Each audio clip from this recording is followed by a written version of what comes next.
Hi guys, this is Vishal Kapoor, your friend in real estate, and today I have with me Mark Ellison, home inspector from the Home Coach. That's right. And we're going to talk about home inspection.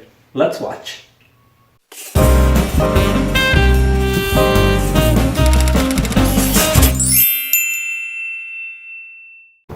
Hey Mark. Hey Vish, how are you? Thanks for I'm having me. good.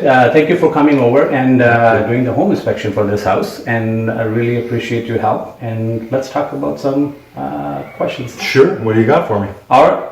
Well, my first question is why I should do home inspection. Well, I guess there's kind of two answers to that because it depends on who's asking the question. All right. So let's say you're a buyer. Right. Okay, because that's primarily where most home inspections happen. If you're a buyer, I would say you really want somebody who's going to be true to the home, right? You might want somebody on your side who's going to say yes and no to what your wants are, but really we need to be unbiased. So having an unbiased professional come through the home is going to give you true accuracy as to the condition of the home. A lot of people I've heard, they might have a contractor, cousin or brother or something like that, or an Uncle Tony that wants to come out and do it, and they might be very good at it. Right. But if it's a contractor, he might have some ulterior motives that are going to, sway his way to put some pocket change in his, or put some change in his pocket. So for a buyer, that's the main thing. For a seller, Right. I think most sellers, or someone who has sold a home, certainly I know you'll agree with this. Right. What happens after the home inspection? The buyer now has had his home inspection, goes back to the seller and says, we found Z. We want to renegotiate. Right. Right now, if you have an inspection done up front, Right. Such as like the service we provide with that Move-In Certified Right. program, up front you can maybe get the repairs done ahead of time, and even disclose that you had the repairs done to show that you're being upfront with your potential buyers. Fantastic. Well, that's a great answer. And so my next question to you is, like, when I'm looking for the home inspector, what should I look for? Are they certified? Are they licensed? How your industry work? Yeah, that's a good question. Everybody needs to be really aware of this. Right. In Ontario, there is no mandatory qualifications whatsoever. Anybody can be a home inspector. If you've got a business card and a business license, boom, you're off. Right. A lot of people are surprised by that. I think it's starting to change. A few stories in the media have changed that.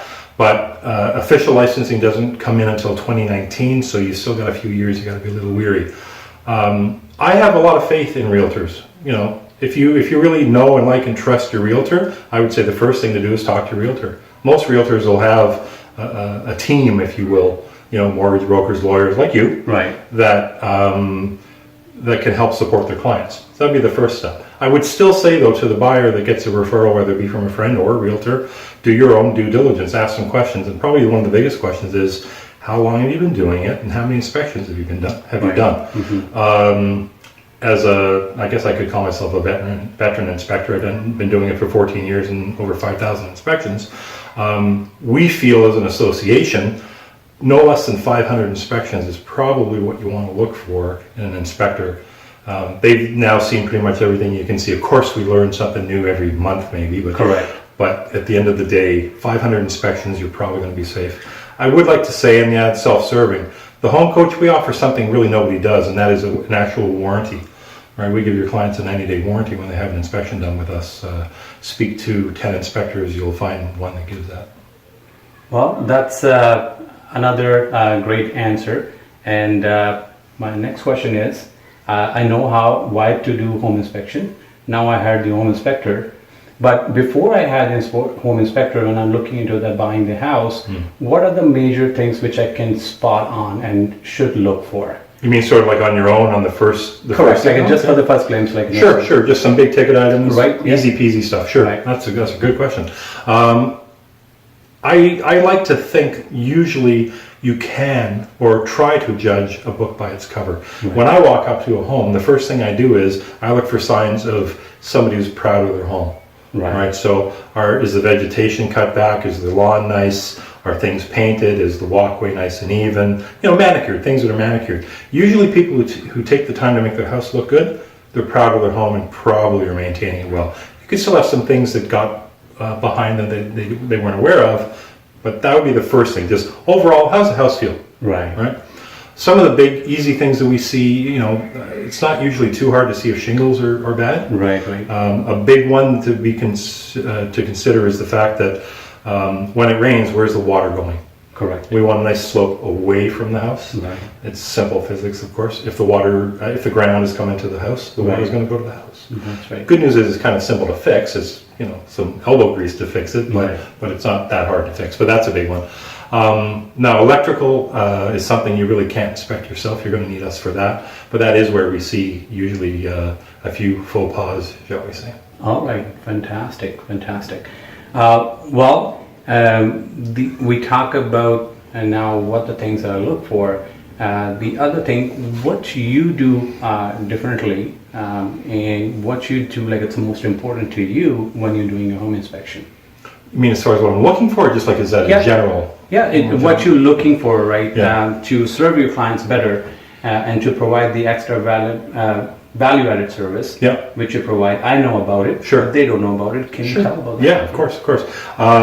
Well, the first part of the question, so what do we look for? I know it's kind of silly, but really the short answer is, if it's visible, it's getting inspected.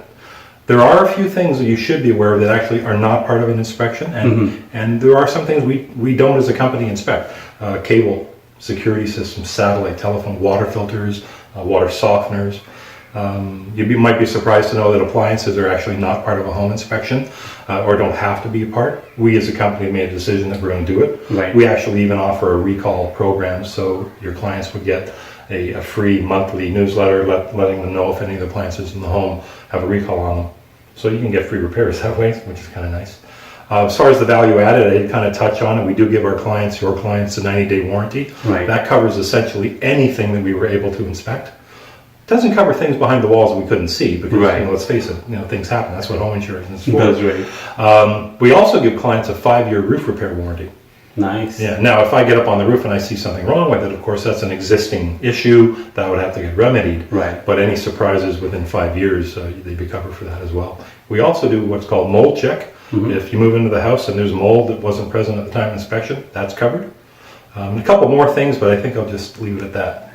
What your whistle? Well, and they know where to reach out to you, and in that case, if they have to reach out to you, how they can reach out to you? Well, you can always check us out first of all on our website, thehomecoach.ca. We were on Facebook, we're on Instagram, we're on pretty much all the platforms out there. And if you just want to have a nice old-fashioned chat, give me a call, Mark, 416-997-4296. Perfect. Thank you again, Mark. I my really pleasure. appreciate that. Yeah. And if you're buying a house, and I know like last year it happens a lot that people are buying it, waiving that home inspection, I don't think it's a good idea because you're doing your biggest investment and spending like a couple of $100, it's not going to hurt. Well, you're going to lose a good property? I don't think so, because if the major issues came out, you end up paying for that. So really, I recommend that do the home inspection, and that's my realtor advice. It's not just because Mark is here, but in general, if you heard me, if you were a client, you always heard me saying that don't waive that. I have to, sorry to interrupt, but I have to agree with you. Yeah. When you think of the average cost of a home in the Toronto area, well, say the Southern Ontario area right now, the fee that we charge is just such a pittance. Right. I really think it is good coverage and good advice. Well, that, like I said, if you're buying a used car, and you're not going to buy that without getting inspected or certified. So that's the other thing which you have to look for, that test it and make sure that you're getting the professional report and professional opinion with the remedies on that, so you can negotiate it better as well. So again, if you like this video and you see the value in this video, please do like and share. We are on Facebook, we are on Instagram, we are on YouTube, you name it. So you will find it easy. And please do like and share. Really appreciate that. Thanks for watching. Bye for now. Bye-bye.